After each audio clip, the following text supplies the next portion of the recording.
Kumpulan Kisah Hantu Lawang Sewu Part 1. Siapa saja yang mendengar kata Lawang Sewu, rasanya akan merasakan sensasi horor yang khas, terutama bagi sobat dukun yang pernah langsung eksplorasi bangunan peninggalan Belanda yang berlokasi di kota Semarang itu.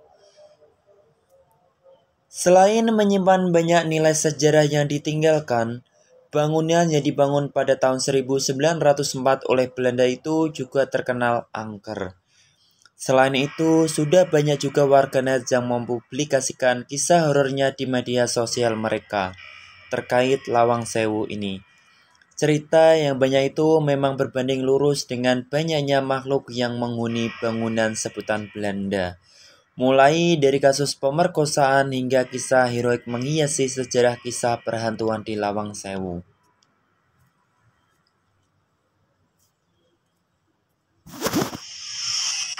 Kisah hantu noni Belanda. Menurut mitosnya, dahulu ketika masa penjajahan Jepang, terjadi kasus pemerkosaan tentara Jepang terhadap sekitar puluhan noni Belanda.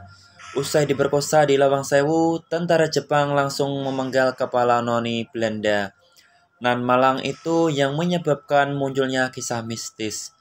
Kisah hantu noni Belanda ini pernah disampaikan lewat kesaksian seorang pria yang mengakui melihat penampakan sosok noni Belanda ketika dirinya sedang memancing di sekitar Sungai Lawang Sewu.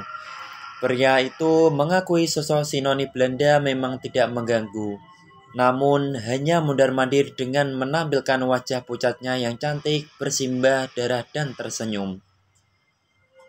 Kisah prajurit Belanda penjaga pintu.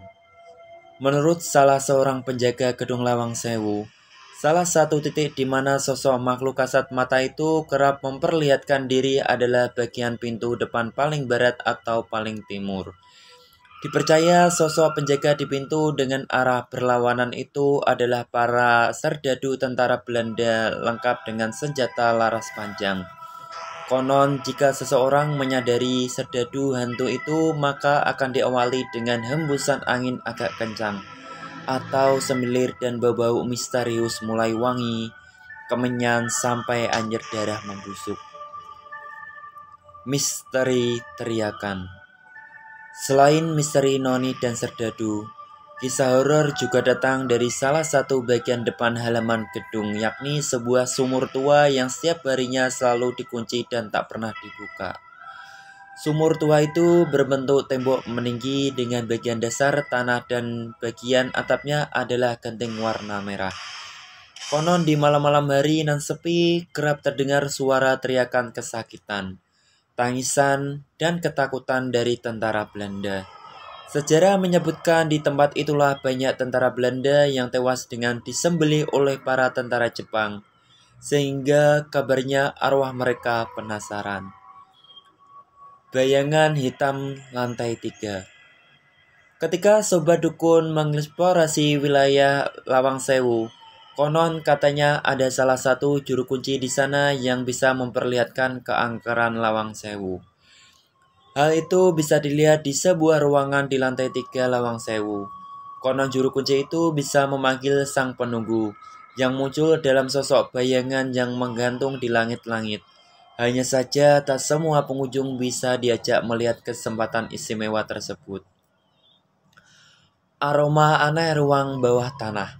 Di ruang bawah tanah Lawang Sewu terdapat penjara berdiri saat itu sebanyak 5-6 orang tahanan dijejalkan ke dalam kotak berdiameter sekitar 60 cm kali 1 meter.